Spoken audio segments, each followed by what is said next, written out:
Hello दोस्तों, आज हम लोग पढ़ेंगे सबसे इम्पोर्टेंट टॉपिक भारतीय बंदरगाह के बारे में।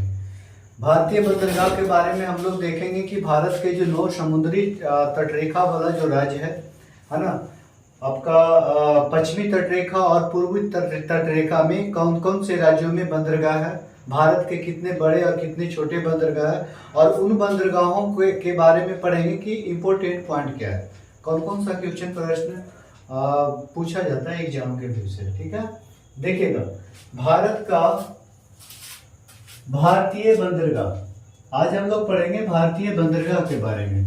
भारतीय बंदरगाह में देखेंगे हम लोग इधर पश्चिमी तट के बारे में। पश्चिमी तट में कुल 6 बंदरगाह है, पूर्वी तट में भी 6 बंदरगाह है, और एक बंदरगाह अंडमान निकोबार में जिसका नाम है पोर्ट ब्लेयर। पोर्ट ब्लेयर। इन 13 बड़े बंदरगाहों के बारे में हम लोग पढ़ेंगे। कुछ विशेष पॉइंट भी पढ़ेंगे बंदरगाह के बारे में। देखिएगा, British east India navigation company, ये जो बंदरगाह है ब्रिटिश इंडिया है ना, ब्रिटिश इंडिया नेविगेशन कंपनी की स्थापना, या इसी को बोल सकते हैं भारत में जहाज रानी परिवहन। भारत में जिसे जहाज रानी परिवहन बोला जाता है, इसकी स्थापना 1854 ईस्वी में हुआ था। 1854 ईस्वी में। बंदरगाह होता क्या है? बंदरगाह जो समुद्र के किनारे, समुद्र तट के किनारे जो राज्य होते हैं, समुद्र के किनारे एक बड़ा मरुस्थलीय जो जगह होता है, बंदरगाह के रूप में बनाया जाता है, ताकि वहां से सामानों को विभिन्न देशों में निर्यात किया जाए और आयात किया जाए, उस तरीके के लिए। पश्चिमी तट पे हम लोग देखेंगे कांडला बंदरगाह के बारे में, मुंबई बंदरगाह के बारे में, नहावा शोवा बंदरगाह जो मुंबई बंदरगाह एक प्राकृतिक बंदरगाह है ना मुंबई में। इसके दबाव को कम करने के लिए भारत सरकार ने नावा शोवा बंदरगाह, जिसे JL नेहरू बंदरगाह भी कहा जाता है, बनाया गया। मर्मागांव को पढ़ेंगे जो गोवा में है, न्यू मैंगलोर कर्नाटका में स्थित है, एक कोचीन आपका केरला में। ये पश्चिमी तट की भारत की 6 बंदरगाह है। पूर्वी तट में देखते हैं तूतीकोरिन, चेन्नई और एन्नौर, ये तीनों बंदरगाह आपका तमिलनाडु में हो जाएगा। विशाखापट्टनम ये आंध्र प्रदेश, पारादीप उड़ीसा में, और कोलकाता बंदरगाह जिसे हल्दिया बंदरगाह भी बोला जाता है। कोलकाता बंदरगाह को हल्दिया बंदरगाह इसलिए कहा जाता है क्योंकि इसका जो आपका बंदरगाह है वो हल्दिया के पास, खिरिदपुर एक स्थान है, खिरिदपुर वहीं पे है, जिसे हल्दिया और कोलकाता बंदरगाह के नाम से भी जाना जाता है। हुगली नदी से आगे जाती है, छोटे छोटे बेड़ों में, जहाजों में, छोटे छोटे जहाजों में यहाँ पे उतर करके आगे जाती है, इसलिए इसे हल्दिया और कोलकाता दोनों के नाम से जाना जाता है। कांडला के बारे में हम लोग पढ़ते हैं। ये कांडला पड़ता है आपका गुजरात में। महाराष्ट्र में कौन सी बंदरगाह? तो मुंबई और नावा शोवा। मर्मागांव और न्यू मैंगलोर। मर्मागांव आपका हो जाएगा गोवा में, और न्यू मैंगलोर हो जाएगा कर्नाटक, कोचीन हो जाएगा आपका केरल में। तो ये 6 बंदरगाह याद रखना है, कभी दे देगा कौन सी बंदरगाह पूर्वी भारत के पश्चिमी तट पे नहीं है। आपका ऑप्शन में इधर 3 ऑप्शन लेगा और एक ऑप्शन इधर से दे देगा। ये भी याद रखना है कि भारत के कौन कौन से स्टेट में है, और कौन से पूर्वी तट पे है और कौन से पश्चिमी तट पे है। तो पहले देखिएगा गुजरात का कौन सा हो जाएगा? कांडला बंदरगाह। मुंबई में आपका 2 बंदरगाह, एक भारत का सबसे बड़ा प्राकृतिक बंदरगाह मुंबई हो गया, और एक नावा शोवा बंदरगाह जो आपका जिसे JL नेहरू बंदरगाह के नाम से भी जाना जाता है। गोवा में है मर्मागांव बंदरगाह, कर्नाटक का न्यू मैंगलोर बंदरगाह, और क्या आपका केरल में हो जाएगा कोचीन बंदरगाह। कांडला बंदरगाह के बारे में याद रखना है सर, कांडला बंदरगाह जो है ये भारत का एकमात्र ज्वारीय बंदरगाह है। भारत का एकमात्र ज्वारीय बंदरगाह कौन सा है? तो कांडला बंदरगाह। उत्तरी भारत, एक चीज याद रखना है कि उत्तरी भारत में जितनी भी सामानों की आपूर्ति होता है, खास करके पेट्रोलियम, उर्वरक आदि सभी आयात जो किया जाता है आपका कांडला बंदरगाह से किया जाता है उत्तरी भारत में। भारत का सबसे बड़ा बंदरगाह जो मुंबई है, इसके बारे में याद रखिएगा कि भारत का सबसे प्राकृतिक बंदरगाह कौन से है? तो मुंबई है। प्राकृतिक, जो प्राकृतिक रूप से बनाया गया। प्राकृतिक और कृत्रिम क्या होता है? प्राकृतिक बंदरगाह वैसा बंदरगाह जो प्राकृतिक रूप से बना हुआ है। जैसे देखिए यहाँ मुंबई पे नक्शे में देखिएगा कि थोड़ा सा प्राकृतिक रूप से इस तरह से घाटी बना हुआ है, इस तरह से। तो यहाँ पे जो बंदरगाह है, यहाँ जहाजी बेड़े जाने के बाद यहाँ पे जल का जो प्रवाह इस तरह से होता है, वो नहीं मारता है। तो यहाँ पे जहाजी बेड़े आराम से एकदम रुकती है और वहां से सामानों का आयात निर्यात किया जाता है। तो ये प्राकृतिक बंदरगाह है। आपका ये नावा शोभा, यहाँ पे मुंबई बंदरगाह पे जो दबाव बहुत अधिक था, इसकी दबाव को कम करने के लिए नावा शोभा बंदरगाह बनाया गया। और ये नावा शोभा बंदरगाह जिसे जेएल नेहरू बंदरगाह के नाम से भी जाना जाता है। तो याद रखना है, भारत का सबसे बड़ा बंदरगाह, उसमें भी कैसा प्राकृतिक बंदरगाह, तो आपका मुंबई हो जाएगा। भारत का सिर्फ रहेगा सबसे बड़ा कृत्रिम बंदरगाह, तो वो आपको आगे बताएंगे जो चेन्नई में आएगा, भारत का सबसे बड़ा कृत्रिम बंदरगाह। मर्मागांव बंदरगाह ये गोवा में है। लौह अयस्क का निर्यात, तो मर्मागांव जो गोवा में है और एक कर्नाटका के मंगलुरु में है आपका न्यू मैंगलोर, मंगलुरु स्थान है कर्नाटका में, वहां पे एक बंगलौर है जिसे बंदरगाह है जिसे बोला जाता है न्यू मैंगलोर बंदरगाह। ये दोनों बंदरगाह का मुख्य उद्देश्य है सर लौह अयस्क का निर्यात करना। भारत में जितनी भी लौह अयस्क निर्यात जो होता है, ईरान वगैरह को जो निर्यात किया जाता है, इन्हीं बंदरगाहों से किया जाता है, मर्मागांव और आपका न्यू मैंगलोर बंदरगाह। मर्मागांव को एक नाम और दिया गया है। कभी कभी पूछता है कि भारत का सबसे सुंदर बंदरगाह कौन है, यहाँ पे हम लिख देते हैं भारत का सबसे सुंदर बंदरगाह। भारत का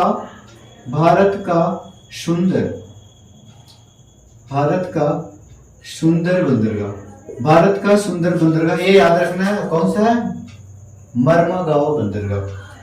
न्यू मैंगलोर बता चुके हैं, न्यू मैंगलोर और आपका मर्मागांव से लौह अयस्क का निर्माण होता है। कहां से, ईरान के, खास करके ईरान। कोचीन बंदरगाह एक ऐसी बंदरगाह है जो लैगून बंदरगाह बोला जाता है। पूछेगा क्वेश्चन कि भारत का लैगून बंदरगाह कौन सा है, तो एक कोचीन, एक याद रखना पूर्वी तट पे आपका उड़ीसा में है जो आपका पारादीप है। तो भारत में दो लैगून बंदरगाह है, एक आपका कोचीन और एक आपका पारादीप बंदरगाह। ठीक है, चलते हैं हम लोग तमिलनाडु के पास।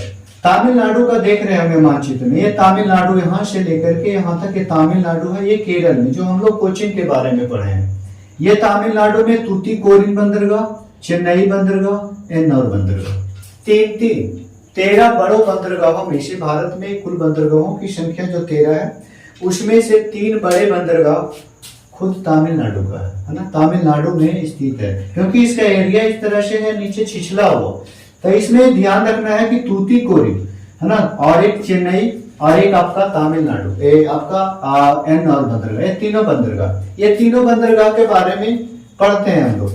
तूतीकोरिन जो बंदरगाह है, तूतीकोरिन बंदरगाह, इसे मत्स्य पालन बंदरगाह भी कहा जाता है। तूतीकोरिन बंदरगाह को मत्स्य पालन बंदरगाह कहते हैं, है ना। और चेन्नई बंदरगाह सबसे पुराना बंदरगाह, याद रखना क्वेश्चन करेगा भारत का सबसे पुराना बंदरगाह कौन सा है, तो आपका हो जाएगा आंसर चेन्नई बंदरगाह। भारत का सबसे बड़ा कृत्रिम बंदरगाह, तो चेन्नई बंदरगाह, सबसे बड़ा कृत्रिम तो चेन्नई बंदरगाह। नावा शोभा में याद रखना है सबसे बड़ा कृत्रिम कंटेनर बंदरगाह, सबसे बड़ा कृत्रिम कंटेनर बंदरगाह, कंटेनर के हिसाब से देखा जाएगा तो आपका हो जाएगा नावा शोभा, जिसे जेएल नेहरू बंदरगाह भी कहा जाता है। और इसी को एक चीज और याद रखेगा यहाँ पे, इसी को आपका नावा शोभा को बोलता है भारत का सबसे व्यस्त बंदरगाह, है ना, व्यस्त, भारत का सबसे व्यस्त बंदरगाह कौन सा है, नावा शोभा। तो नावा शोभा के बारे में भारत का सबसे बड़ा कृत्रिम कंटेनर बंदरगाह, है ना, तो नावा शोभा हो जाएगा। भारत का सबसे व्यस्त बंदरगाह नावा शोभा है, लेकिन भारत का सबसे बड़ा कृत्रिम बंदरगाह चेन्नई बंदरगाह या खुला सागरीय बंदरगाह। ये भी क्वेश्चन में पूछा जाता है सर कि सबसे बड़ा खुला जो है, सबसे खुला सागरीय बंदरगाह कौन सा है, तो चेन्नई बंदरगाह। आपका यहाँ पे हो जाएगा एन्नौर बंदरगाह के बारे में याद रखना है, एन्नौर बंदरगाह के बारे में कि भारत का सबसे पहला या भारत का एकमात्र बोल सकते हैं, वैसा भी नहीं है, भारत का एकमात्र कंप्यूटराइज बंदरगाह कौन सा है, तो आपका एन्नौर बंदरगाह। भारत का कंप्यूटराइज बंदरगाह कौन सा है, तो एन्नौर बंदरगाह। अब देखिए आंध्र प्रदेश में एक बंदरगाह है, इसका नाम है विशाखापट्टनम बंदरगाह। विशाखापट्टनम ये नाम से ही है ना, सब बंदरगाह इसी तरह से, इसका भी याद रखना है कि विशाखापट्टनम बंदरगाह। विशाखापट्टनम बंदरगाह भारत का सबसे गहरा बंदरगाह, एकदम क्वेश्चन नंबर फर्स्ट याद रखना है, भारत का सबसे गहरा बंदरगाह। और डॉल्फिन नोज पहाड़ी के पीछे बंदरगाह है। डॉल्फिन नोज पहाड़ी के पीछे रहने के कारण क्वेश्चन पूछता है कि भारत का कौन सी ऐसी बंदरगाह है जो डॉल्फिन नोज पहाड़ी के पीछे रहने के कारण तेज हवाएं, है ना, तेज हवाएं चलने के कारण वह बंदरगाह सुरक्षित रहती है। तो इस बंदरगाह पे सुरक्षित रहने का, इस बंदरगाह को सुरक्षित रहने का कारण भी वही है कि डॉल्फिन नोज पहाड़ी के पीछे है, इसलिए वहां का जो पानी होता है एकदम शांत होता है। तो छोटे छोटे बेड़ों में आराम से जहाजों को, है ना, जहाज पर से सामान को उतार करके छोटे छोटे जहाजों में लेकर के अपना लाया जाता है। ऐसे पानी का जो छल्ला होता है ना, इस तरह से वो चलते रहता है, तो बड़ा भारी दिक्कत होता है। तो तेज हवाओं के कारण भी, किसके कारण विशाखापट्टनम बंदरगाह सुरक्षित होता है, तो ये याद रखना है, डॉल्फिन नोज पहाड़ी के कारण, डॉल्फिन नोज पहाड़ी के कारण। ठीक है। उड़ीसा में आपका ये है आपका पारादीप बंदरगाह। हम बताए थे 2 बंदरगाह के बारे में। भारत में कितने बंदरगाह है जो लैगून द्वीप पे है, तो एक पारादीप, आपका एक केरल का कोचीन बंदरगाह। ये दोनों बंदरगाह, लैगून बंदरगाह तो कोचीन का, आपका केरल का कोचीन बंदरगाह और आपका उड़ीसा का पारादीप बंदरगाह। लैगून बंदरगाह खनिज संपदा संपन्न बंदरगाह, ये भी याद रखना है आप लोगों की, खनिज संपदा संपन्न। इसका मतलब उड़ीसा जानते हैं भारत में क्रोमाइट वगैरह जो भी खनिज उत्पादन में सर्वश्रेष्ठ जो स्थान है आपका किसका है, वो उड़ीसा का है। इसलिए याद रखना है कि उड़ीसा का जो पारादीप है खनिज संपदा संपन्न बंदरगाह। कोलकाता और हल्दिया के बारे में हम लोग पढ़ते हैं। कोलकाता और हल्दिया, तो कोलकाता और हल्दिया एक ही बंदरगाह है, दोनों का अलग अलग नाम है, क्योंकि जहाजी बेड़ा उतरने के बाद हुगली नदी के किनारे अंदर जाने के बाद कोलकाता, है ना, कोलकाता बंदरगाह, 2 जगह बंदरगाह इसमें बनाया गया, एक हल्दिया हो गया, एक कोलकाता हो गया, जो हुगली नदी के किनारे, हुगली नदी के द्वारा ही लेके जाया जाता है छोटे छोटे बेड़ों में सामानों को। तो कोलकाता बंदरगाह या हल्दिया बंदरगाह दोनों कहाँ है, तो वेस्ट बंगाल, पश्चिम बंगाल में। ठीक है। और जहां पे जहाजी बेड़ा जो उतरता है उसको खिरीदपुर नाम है, ये भी आप लोग को याद रखना है, खिरीदपुर, यहाँ पे लिख देते हैं खिरीदपुर उसको कहा जाता है ना, कभी कभी पूछ लेता है कि खिरीदपुर कहाँ है, तो कोलकाता में। कुछ विशेष पॉइंट को हम लोग देखते हैं कि समुद्री तट से 9 राज्य सीमा लगाती है, जो हम आप लोग को बता चुके हैं, गुजरात, महाराष्ट्र, है ना, गोवा, कर्नाटक और ये आपका हो जाएगा केरल।